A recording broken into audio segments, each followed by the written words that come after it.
Kong Dan Fernandez entered the room and he asked me to sit beside him on his right side.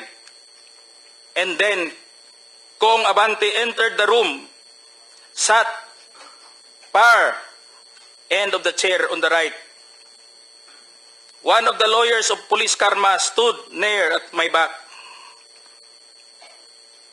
Kong Dan Fernandez put the paper he was holding on the table and told me, "Ito ang sasabihin mong statement na ito," while pointing on the paragraph on the paper. "Ito ang supplemental affidavit ni Colonel Garma. Sabihin mo, alam mo ang reward system. I-confirm mo lang." Kong Dan told me to read the said affidavit. However, I asked the copy of affidavit he was showing to me to read it. He did not give it to me. The lawyer of Police Colonel Garma said, "Ikaw lang ang pwedeng magsabi niyan," sabi ni Colonel Garma. I was puzzled and I asked myself, why me? I respectfully told him that I cannot confirm.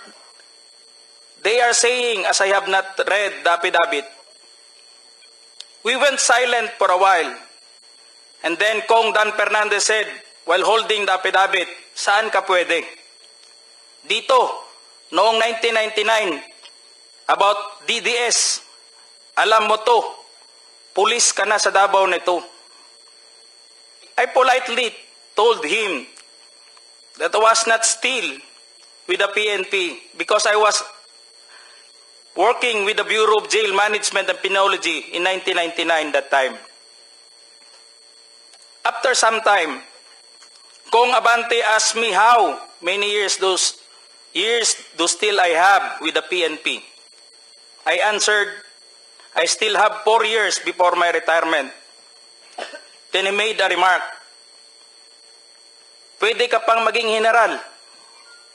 I humbly responded to him, "Masaya na ako sa ranggo ko, sir. Pagkatapos nito, sir, uuwi na lang ako. At magtatanim na lang ako ng kamote sa amin." The cordial conversation between us continued. And I felt that they wanted me to convince me to do what they wanted me to do. Then Kong Abante asked me where I serve as a chief of police. To which I answered, Mandaluyong City Police Station, sir. Kong Abante then persuaded me by saying, "Ikaw naman, Colonel, ganito na lang. Alangan namang walang insidente o pangyayari sa panahon na yon." I answered, and I served as a COP in Mandaluyong during the COVID-19 pandemic, and there were less crime committed. And we did not receive any reward from anyone. I added that we only received funds, additional MOA or support fund, from the Peace and Order Fund of the LGU. I then respectfully told Kong Dan Fernandez that anybody can debunk my statement if I confirm the testimony of Colonel Garma about the DDS in 1999, since I was not a member of PNP at the time.